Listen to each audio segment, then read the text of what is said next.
The morning sun rose over Nova 7, painting the sky in soft orange and purple colors. It was a beautiful day on the human colony. Children played in the streets. Farmers walked to their fields. Life was simple and peaceful here, far away from Earth. Ho stood on his small balcony, drinking coffee and watching his wife work in their garden below. She was planting flowers, her favorite thing to do. They had moved to Nova 7 3 years ago, wanting a quiet life away from the busy cities of Earth. Ho had served 15 years in the Earth Defense Force as a commander. He had seen enough war. Now he wanted peace. "The tomatoes are growing well," called up to him, smiling. Her smile always made his heart warm. "I told you this soil was good," Ho replied. He did not know that this would be the last normal morning of his life. Far above the planet, hidden behind the moon, 12 massive ships waited in the darkness. They belonged to the Empire, a powerful alien civilization that controlled over 200 star systems. They looked like tall, thin creatures with gray skin and 4 arms. They had ruled this part of the galaxy for 10,000 years. They believed they were the strongest species in existence. Supreme Commander stood on the bridge of his flagship, looking at the small blue planet below. His 4 eyes showed no emotion. "Report," he said in his cold voice. "The human colony has approximately 50,000 individuals," his officer replied. "They have minimal defenses, 3 patrol ships, no heavy weapons." Made a sound like laughter. Humans, such weak creatures. They spread across the galaxy like insects, but they have no real power. Today we will show the galaxy what happens when lesser species enter space. They had been watching humans for 50 years. They saw humans as primitive and soft. Humans fought wars against each other. They showed emotions. They cried when their loved ones died. This was weakness. "Begin the attack," commanded. The 12 ships moved forward, entering the planet's atmosphere. They did not try to hide. They wanted the humans to see them coming. They wanted the humans to feel fear. Down on the surface, alarms suddenly screamed across every city. Ho's coffee cup fell from his hand and shattered on the ground. He knew that sound. He had heard it many times during his military service. He shouted, "Get inside now." But it was already too late. The first energy beams hit the capital city, turning buildings into dust in seconds. Explosions lit up the sky like a horrible sunrise. Thousands of people died before they even understood what was happening. Ho grabbed his hand and ran toward the emergency shelter. All around them, people were screaming and running. The ground shook as more beams hit the surface. A building collapsed nearby, sending a wave of dust and broken stone toward them. "Keep running," Ho yelled. The colony's 3 patrol ships rose into the sky, trying to fight back. They were brave pilots. They knew they had no chance against 12 warships, but they fought anyway. One by one, they destroyed them. The pilots died in fire and silence. Ho and were almost at the shelter when another energy beam struck the ground 30 meters away. The explosion threw them both through the air. Ho hit a wall hard and fell to the ground, his vision going dark for a moment. When he opened his eyes, he saw lying nearby. She was not moving. He crawled to her, ignoring the pain in his body. "Please." He turned her over and saw the wound in her chest. A piece of metal had gone through her heart. Her eyes were open, but they saw nothing. She was gone. Ho held her body and screamed. It was a sound of pure pain, the kind of sound that came from deep inside a broken soul. All around him, the colony burned. People died. But in that moment, he could only see her face. The attack lasted 2 hours. When it was over, 42,000 humans were dead. Only 8,000 survived, hiding in deep shelters underground. The ships left without landing, without taking anything. This was not about resources or territory. This was a message. Recorded a transmission and sent it to every corner of the galaxy. "To all species who watch," he said, "the humans entered our space without permission. This is what happens to those who challenge the Empire. Let this serve as a warning. We are the masters of this galaxy. We always have been. We always will be. The message reached Earth 2 days later. It played on every screen, in every home, in every government building. Billions of humans watched in horror as they saw their colony burn. They saw the bodies. They heard the screams. They watched as laughed at human weakness. The galaxy expected humanity to do what other species had done before. They expected humans to send diplomats, to apologize, to offer tribute and beg for peace. Many species had done this when facing the. It was the smart thing to do. But humans were not like other species. In a secure room deep underground on Earth, the leaders of humanity gathered. Presidents, generals, admirals, scientists. They watched the transmission in complete silence. When it ended, no one spoke for a long time. Finally, the president of the United Earth government stood up. Her name was Sunyi, and she had led humanity for 8 years. She was known for being calm and thoughtful, but now her eyes burned with something ancient and dangerous. "How long until our fleet can reach space?" she asked. 6 months, Admiral replied. "But President, they have the largest military in the known galaxy. Their technology is—" "I did not ask about their military," Sunyi interrupted. "I asked how long." 6 months. Sunyi nodded slowly. "Then in 6 months, we will teach the galaxy a lesson they will never forget. They think we are weak because we cry for our dead. They are wrong. We cry because we loved them. And there is nothing more dangerous in this universe than a human who has lost someone they love." She looked at every person in the room. "We did not start this war, but we will finish it. Prepare everything." On Nova 7, rescue teams finally reached the survivors. They found Ho still sitting in the ruins, holding his body. He had not moved in hours. A medic tried to take her from him, but he would not let go. "Sir," the medic said gently. "Sir, we need to." "I know," Ho said. His voice was empty like a hollow shell. "I know." He finally let them take her. He stood up slowly, covered in dust and blood. A military officer approached him. "Commander Ho, we have orders to bring you back to Earth. They're calling everyone back to service." Ho looked up at the sky where the ships had been. His eyes were dry now. The tears were gone, replaced by something harder, something colder. "Good," he said. "I have unfinished business." The galaxy had made a terrible mistake. They had woken up the deadliest species in existence. And now humanity was coming. Earth had not seen anything like this in 300 years. Every military base on the planet came alive. Every shipyard began working day and night. Every soldier who had retired was called back. Humanity was preparing for war. Admiral stood in the command center of Earth's largest military station, watching screens that showed activity across the entire planet. She was 53 years old, with gray hair cut short and eyes that had seen many battles. She had joined the military at 18 and had never left. She was the highest-ranking officer in the United Earth Fleet. "Report," she said to her assistant. "We have recalled 92% of all retired personnel," the young officer named one replied. "Ship production is at maximum capacity. We are building 30 new destroyers and 5 new carriers." "And the special forces?" One paused. "The Ghost Division is being reassembled. Captain Wu arrived this morning." Allowed herself a small smile. Wu was a legend. He had led the Ghost Division for 20 years before retiring 5 years ago. The Ghosts were humanity's deadliest soldiers, trained to fight in any environment against any enemy. Other species thought human soldiers were soft compared to alien warriors. They had never met the Ghosts. "Send him to me," ordered. 20 minutes later, Wu walked into her office. He was tall and lean, with scars on his face and hands.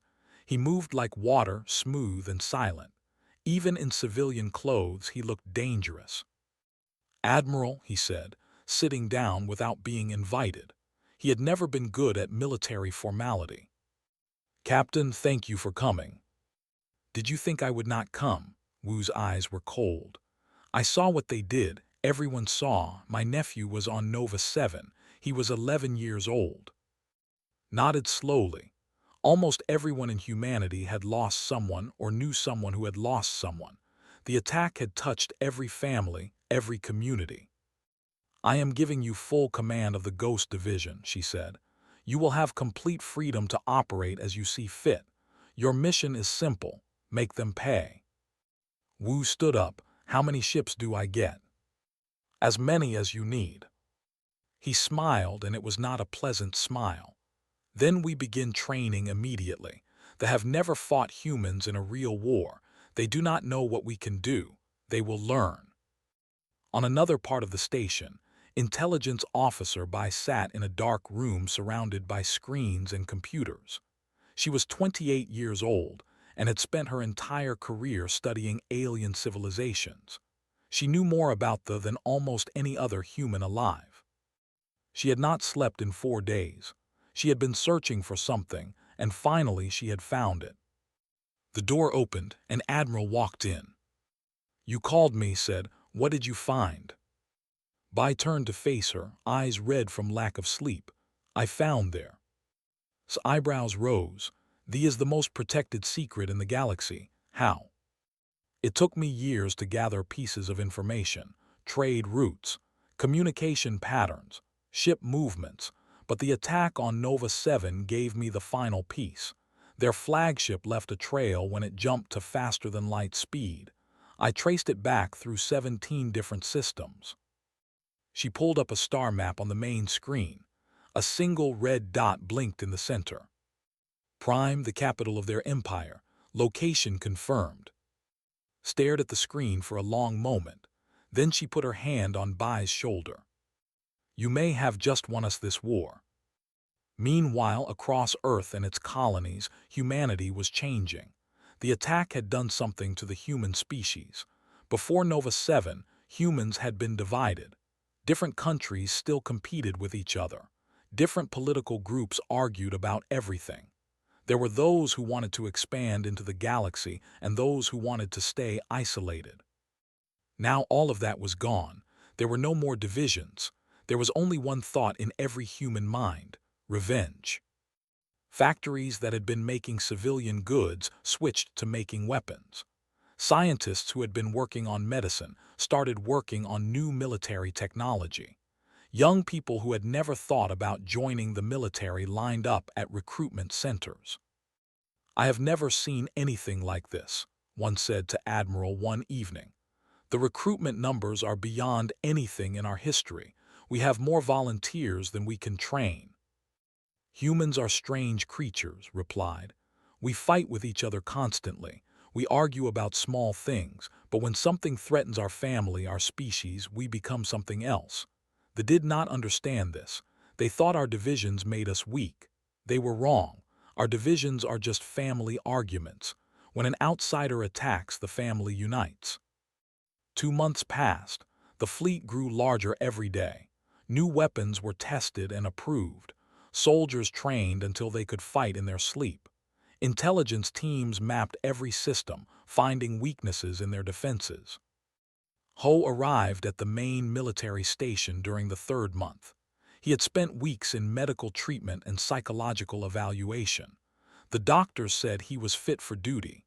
They were wrong, but they knew he would fight anyway, so they let him go. He found Wu in the training area, watching new ghost recruits run through combat exercises. Commander Ho, Wu said without turning around, I heard you were coming. I want to join the ghosts. Wu finally turned to look at him. He studied Ho's face for a long moment, seeing the pain and the anger hidden behind empty eyes.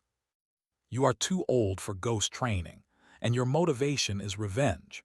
Soldiers driven by revenge make mistakes. I do not care about my own life, Ho said quietly.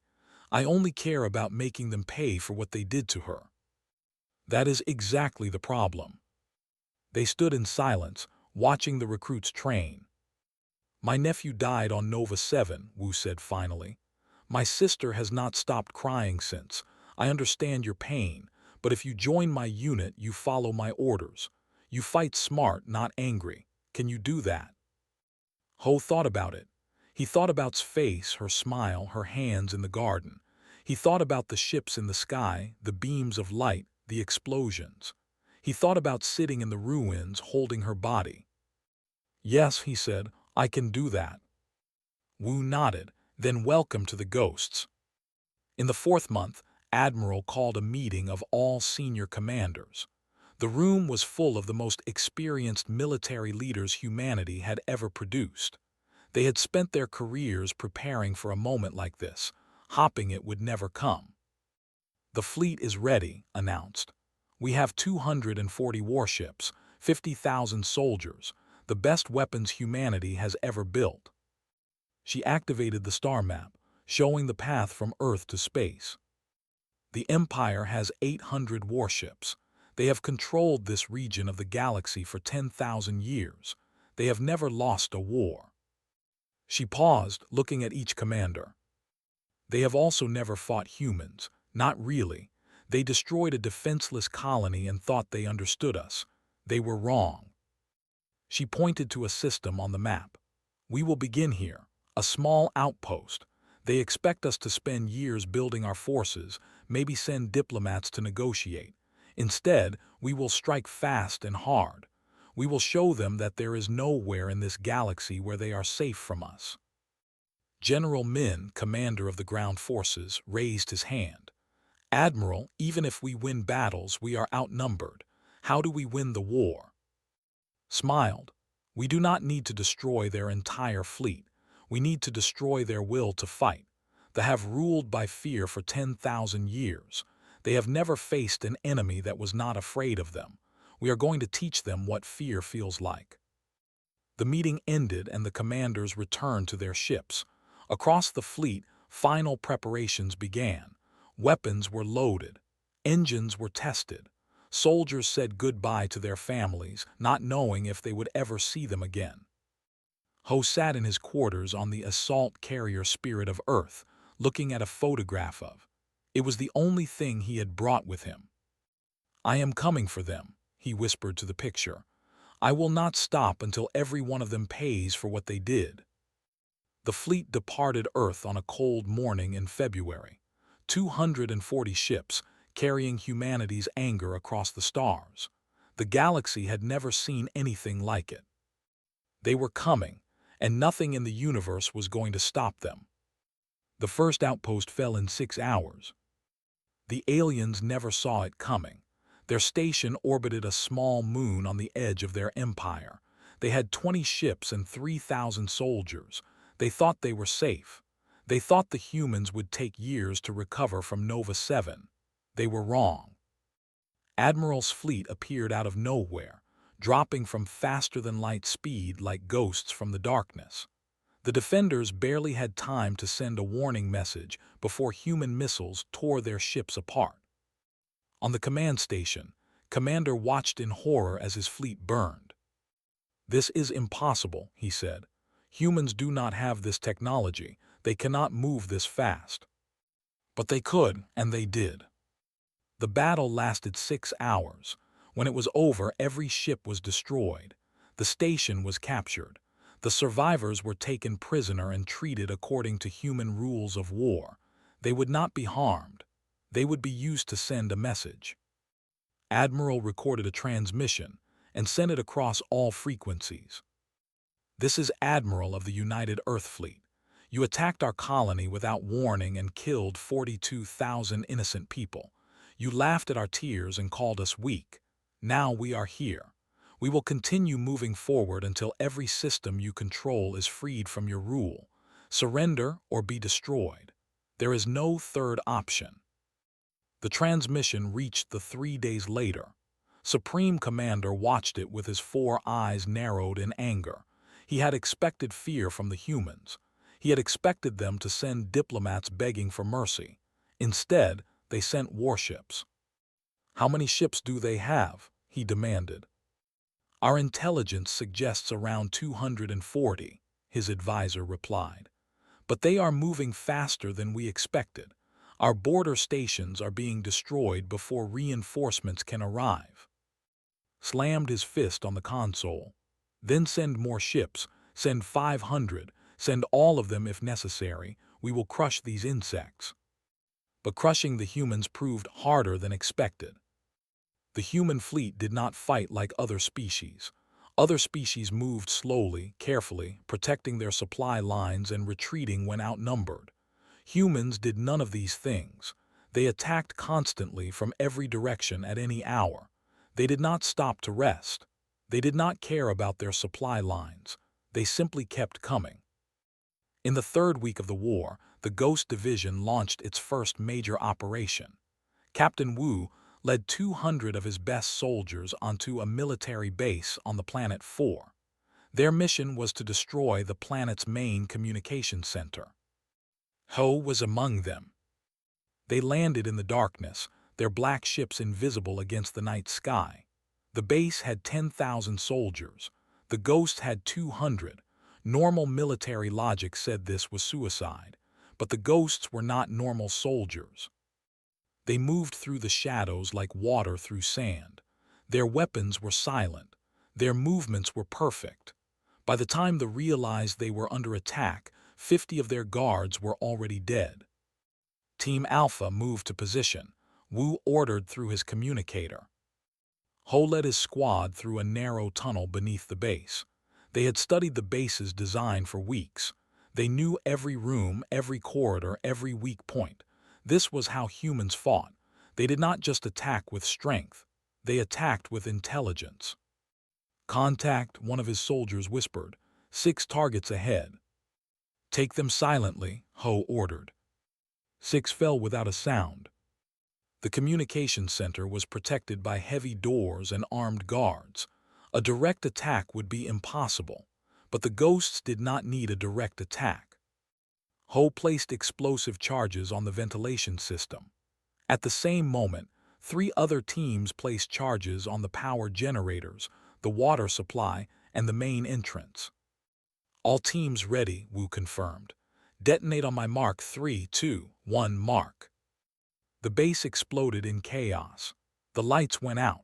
Water flooded the lower levels. The main entrance collapsed, trapping thousands of soldiers inside, and the ventilation system filled with smoke that made them unable to see or breathe. In the confusion, the Ghosts struck. They moved through the base like demons, killing everyone in their path. They tried to organize a defense, but they could not see their attackers. They could not coordinate their movements. They could only die. Ho found himself face to face with an officer. The alien was tall, with 4 arms and gray skin. He looked just like the soldiers who had attacked Nova 7. For a moment, Ho saw his face in his mind. He saw her lying on the ground, the metal in her chest, her empty eyes. They raised his weapon. Ho was faster. The operation took 4 hours. When it was over, the base was destroyed. Their communication network in that sector went completely dark. 8,000 soldiers were dead. The Ghosts lost only 12. News of the attack spread across the Empire like fire. For the first time in their history, citizens began to feel something they had never felt before: fear. How is this possible? Demanded in a council meeting. We have the largest military in the galaxy. We have been fighting wars for 10,000 years. How are these primitive humans defeating us? His military advisor stepped forward nervously. Supreme Commander, we have studied the humans for many years, but we may have made serious mistakes in our analysis. Explain. We believed humans were weak because they show emotions, because they cry when their loved ones die, because they fight among themselves. But we failed to understand what these things truly mean. The advisor activated a display showing human history. Humans evolved on a planet that tried to kill them every day. They survived ice ages, predators, diseases, and disasters. They did not survive because they were the strongest or the fastest. They survived because they never gave up. They call themselves persistence predators. They would chase prey for days without stopping, until the prey simply collapsed from exhaustion. stared at the display. What does this have to do with war? Everything. We thought if we hit them hard enough they would surrender. Other species do this. But humans are different. When you hurt them, they do not become weaker. They become stronger. They become angry. And they do not stop until their enemy is completely destroyed. Then we will destroy them first. That may not be possible. Our forces are spread across 200 systems. The humans are concentrated. They can attack any point they choose with overwhelming force and then disappear before we can respond. We are trying to protect everything. They only need to attack. Was silent for a long moment. For the first time in his life, he was unsure what to do. The war continued. Week after week, the humans advanced. They did not take territory. They did not establish bases. They simply destroyed everything in their path and moved on. Shipyards, military bases, communication centers, supply depots, nothing was safe. Admiral coordinated the campaign from her flagship, the Dawn of Justice. She worked 20 hours a day, sleeping only when her body forced her to stop. She had studied the Empire for months. She knew their strengths and their weaknesses, and she was using that knowledge to tear them apart. Status report, she ordered one morning. We have destroyed 37% of their border defenses, one replied. Their communication network is badly damaged. They are having trouble coordinating their forces. Casualties. We have lost 18 ships and 4,000 soldiers. Enemy losses are estimated at 120 ships and 70,000 soldiers. Nodded. The numbers were good, but they were not good enough. They still had hundreds of ships. They still had millions of soldiers. This war would not be won by destroying their military. It would be won by destroying their spirit. Send a message to Captain Wu, she ordered. Tell him to begin Phase 3. Phase 3 was the most dangerous part of the plan. It would take the war directly to the... It would show them that nowhere was safe, that humanity could reach them anywhere at any time. Wu received the message on his ship, the Shadow's Edge. He read it twice, then smiled. Gather the ghosts, he told his second-in-command. We are going hunting. Ho sat in the ship's small chapel, looking at its photograph. He had carried it with him through every battle, every mission. It was stained and worn now, but her smile was still clear. We are getting closer, he whispered to her. Soon we will reach there. Soon they will know what it feels like to lose everything. He did not hear Wu enter until the captain sat down beside him. Still talking to her? Wu asked. Every day. Wu nodded. My nephew loved animals. He wanted to be a veterinarian. He was going to help sick animals on Nova 7. He paused. I think about him every day too. They sat in silence for a moment. The next mission is the most dangerous one yet, Wu said. We are going to hit their capital. Ho looked at him. Good. I need you focused. I need you thinking clearly. Can you do that? Ho thought about the question. He thought about all the battles he had fought, all that he had killed. The anger was still there, burning inside him, but it was cold now, controlled. He had learned to use it as a weapon instead of letting it use him. Yes, he said, I can do that. Wu stood up. Then get ready, we leave in 6 hours. The Shadow's Edge slipped into space like a knife in the darkness. Behind it, 20 more ghost ships followed. They were heading toward the heart of the enemy empire. They were heading toward Prime. The hunt was reaching its end, and the hunters were not planning to show mercy. Prime was the most protected planet in the galaxy. 300 warships orbited it at all times. Defense stations circled it like a ring of steel. Ground-based weapons could shoot down anything that came too close. They had spent 10,000 years making their impossible to attack. None of it mattered. The human fleet arrived at the edge of the system on a dark morning. Admiral stood on the bridge of the Dawn of Justice, looking at the enemy planet on her screen. This was the moment everything had been leading to. All ships report ready, one announced. The enemy fleet is forming a defensive line around the planet. How many ships? 312, plus the defense stations and ground weapons. Smiled. Good, I want them all in one place. She opened a channel to her entire fleet. All ships, this is Admiral. Today we finish what they started. Remember Nova 7. Remember our families, our friends, our children who died that day. Fight not with anger, but with purpose. We are humanity. We do not start wars, but we always finish them. Begin the attack. The human fleet surged forward. 220 ships against 312. The odds were bad, but humans had never cared about odds. The space between the fleets lit up with weapons fire. Missiles crossed the void. Energy beams burned through shields. Ships on both sides exploded into bright flowers of fire. It was the largest naval battle in galactic history, and it was terrible and beautiful at the same time. Supreme Commander watched from his command center on the planet below. He had never seen anything like this. The humans fought like mad animals, throwing themselves at his ships without any concern for their own survival. They did not retreat when damaged. They did not run when outnumbered. They just kept attacking. We are losing ships faster than expected, his tactical officer reported. The humans are targeting our weapons systems first. They are disabling our ships rather than destroying them. Why would they do that? I do not know. The humans were not trying to destroy his fleet. They were trying to clear a path to the planet. They were coming for him. In space, the battle continued. Human ships worked together with perfect coordination, covering each other, protecting damaged vessels, focusing fire on enemy weak points. They were stronger individually, but the humans fought as one. Captain Wu led his squadron through the chaos, his ship twisting and turning to avoid enemy fire. Behind him, the ghost ships followed in perfect formation. Their target was the largest defense station, a massive structure that controlled the planet's shield network. All ghost ships on me, Wu ordered. We take out that station and the planetary shields go down.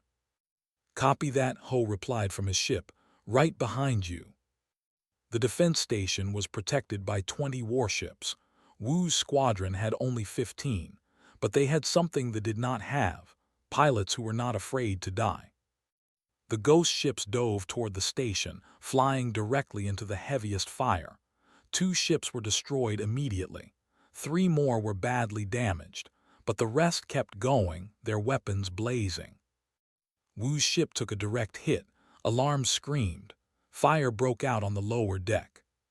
Damage report, he demanded. Engines at 50%, weapons at 70%, we can still fight. Then we keep going.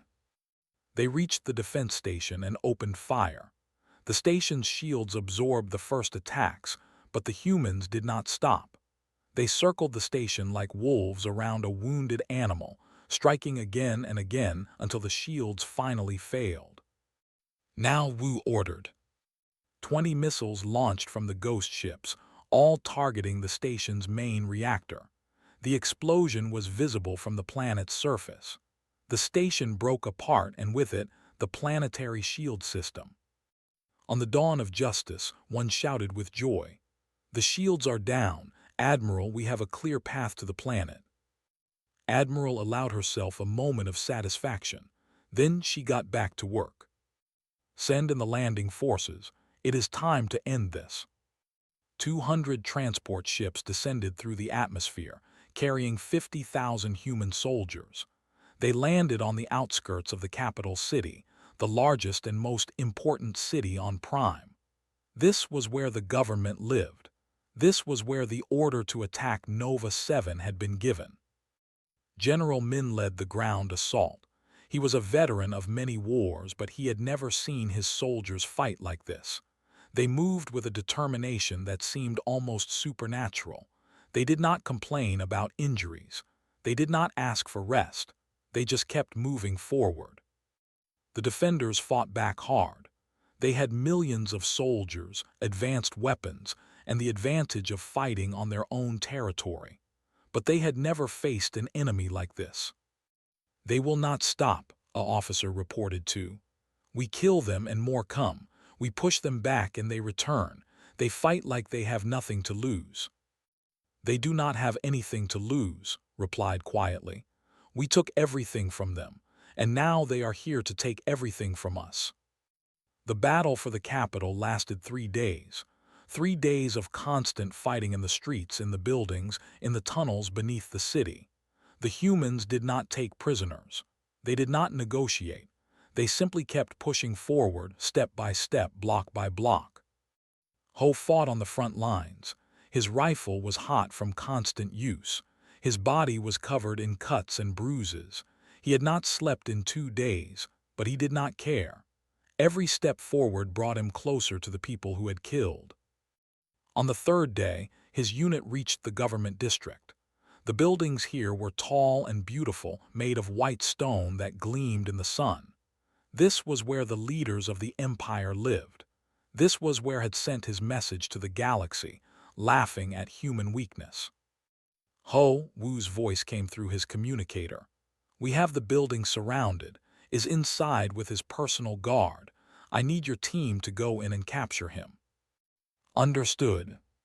Ho gathered his squad. They were tired and wounded, but their eyes were clear. They had come too far to stop now. The assault on the government building was quick and brutal. The guards fought with desperation, knowing they were protecting their supreme commander. But the ghosts were better. They moved through the building like shadows, killing everyone who stood in their way. Ho found in his command center, surrounded by his last loyal guards. The supreme commander stood tall, his 4 arms at his sides, his eyes showing no fear. "So you are the ones who have destroyed my empire," said. "I expected something more impressive." Ho pointed his rifle at its head. "You killed 42,000 of our people. You destroyed our colony. You laughed at our pain. It was war. I did what was necessary to protect my empire." "It was not war, it was murder. You attacked civilians, children, people who had never threatened you." Ho's finger tightened on the trigger. "My wife died that day. She was planting flowers in our garden when your ships came." Stared at him. "So you came all this way for revenge. You destroyed my fleet, conquered my planet, killed millions of my people, all because of one female." "Not just one," Ho said. "All of them, every person you killed, every life you destroyed, we remember them all." For a long moment they stood in silence. Ho could feel his heart pounding. He could see his face in his mind, her smile, her eyes. He wanted to pull the trigger. He wanted to end this. But he remembered Wu's words. Soldiers driven by revenge make mistakes. He lowered his rifle. "You will stand trial," he said. "You will face justice, not our revenge, our justice." Was taken into custody. The government surrendered hours later. Admiral recorded a message that was broadcast across the entire galaxy. "The war is over. The Empire has surrendered unconditionally. Their leaders will face trial for their crimes against humanity and other species they have conquered. Let this serve as a lesson to any civilization that would attack innocent people. Humanity does not forget and humanity does not forgive. We do not seek conflict. We do not want war. But if you force us to fight, we will not stop until we win." On the dawn of justice, the crew watched the message with tears in their eyes. They had lost so many friends, so many ships, but they had won. Wu found Ho standing alone on an observation deck, looking at the conquered planet below. "You did not kill him," Wu said. "I was watching through your camera. You could have pulled the trigger. Why did you not?" Ho thought about the question for a long time. "Because would not have wanted me to become a murderer. She would have wanted justice, not revenge. There is a difference." Wu nodded slowly. "You have grown, Commander." "I had to. She would have been disappointed in me otherwise." They stood together in silence, watching the stars. The war was over. Humanity had won. But the cost had been terrible, and the scars would take generations to heal. In the government building below, sat in his cell, thinking about everything that had happened. He had underestimated the humans. He had thought they were weak because they loved each other, because they felt pain when they lost loved ones. He had been completely wrong. Their love was not their weakness. It was their greatest strength. It gave them something to fight for, something worth dying for, something that made them unstoppable. For the first time in his long life, understood why the humans had won, and he knew that the galaxy would never be the same. 1 year had passed since the end of the war. The galaxy was different now. The Empire was gone. Their 200 systems were now free, governed by a council of different species that the humans had helped establish. They themselves still existed, but they were no longer conquerors. They were just another species trying to find their place in a changed universe. On Earth, life slowly returned to normal. The factories that had made weapons now made tools and machines for rebuilding. The soldiers who had fought in the war went home to their families. The shipyards that had built warships now built exploration vessels, ready to travel to distant stars. But some things would never be the same. Nova 7 had been rebuilt. New buildings stood where the old ones had burned. New families lived where old families had died. A memorial had been constructed in the center of the capital city, a tall white tower with 42,000 names carved into its surface. Every name was a life lost, a story ended too soon. Ho stood before the memorial on a quiet morning. The sun was rising, painting the sky in soft orange and purple, just like it had on the day of the attack. He wore simple civilian clothes now. His military uniform hung in a closet back on Earth, waiting for a day he hoped would never come. He found his name near the bottom of the tower. He traced the letters with his finger, feeling the cold stone beneath his skin. "I am sorry it took so long to come back," he said softly. "The war kept me busy, but it is over now. We won." A gentle wind moved through the memorial garden, rustling the leaves of newly planted trees. "I know you would not approve of everything I did. I killed a lot of people. I was angry for a long time, but I did not lose myself. I remembered what you taught me about kindness, about justice. In the end, I let the law decide their fate instead of my gun." He placed a small bunch of flowers at the base of the tower. They were the same kind of flowers had been planting on the day she died. "I think I will stay here for a while, help with the rebuilding, plant some gardens like you used to." He smiled, though his eyes were wet. "I might even grow some tomatoes. I remember you said the soil was good." Footsteps approached from behind. Ho turned to see Wu walking toward him, looking older and thinner than he had during the war. "I thought I might find you here," Wu said. "How did you know?" "Because this is where I would go if I were you." Wu stood beside him, looking at the memorial. "It is beautiful, sad but beautiful." "Have you visited your nephew's name?" "Yes, this morning before the sun came up. I brought him a small toy, a stuffed animal. He would have liked it." They stood together in silence for a long moment. "What will you do now?" Ho asked. "I do not know. The ghosts have been disbanded. There is no enemy left to fight." Wu shrugged. "Maybe I will teach, show young soldiers how to fight so they will be ready if we ever need them again." "Do you think we will?" Wu thought about the question. The galaxy is a big place. There are many species out there and not all of them are friendly. But I think the war taught them an important lesson. They know now what happens when you attack humanity. They know we do not forget and we do not stop. I think that lesson will keep us safe for a very long time. Across the galaxy, Wu was right. The story of the human victory had spread to every corner of known space. Species that had never met humans now whispered warnings about them. Parents told their children stories about the terrible war, about the small, soft creatures who had defeated the mightiest empire in history. On a distant space station, a merchant spoke to a group of travelers from different species. "I was doing business near the border when the humans attacked," he said, his eyes wide with the memory. "I saw their ships with my own eyes. They moved so fast like lightning through the darkness. They had 3 times as many ships, but it did not matter.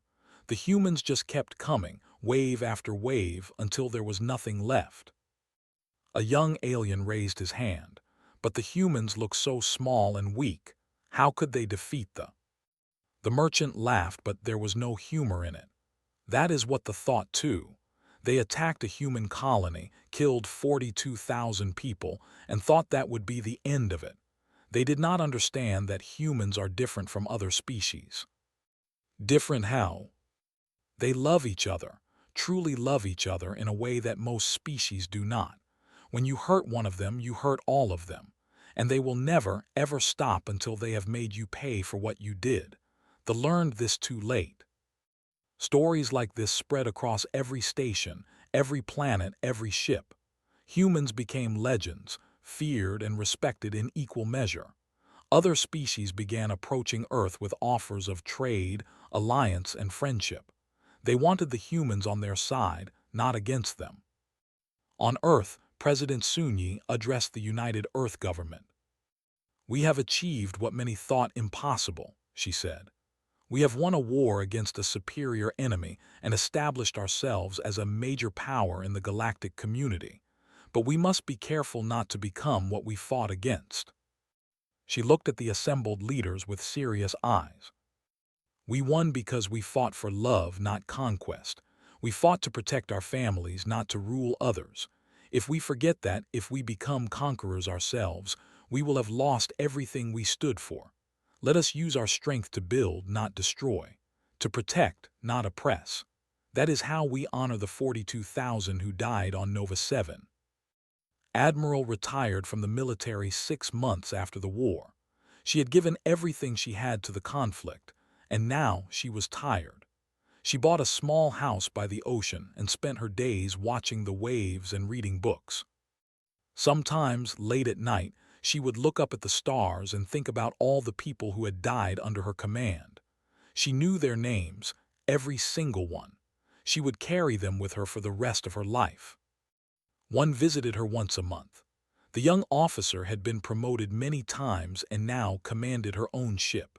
She brought flowers and food and sat with the old admiral for hours, talking about the past and the future. "Do you ever regret it?" one asked one evening. "The war, the killing, the destruction." Thought about the question for a long time. "I regret that it was necessary. I wish they had never attacked us. I wish we could have lived in peace. But given what happened, given the choice between fighting and surrendering, I would make the same decision again. Some things are worth fighting for." "What things?"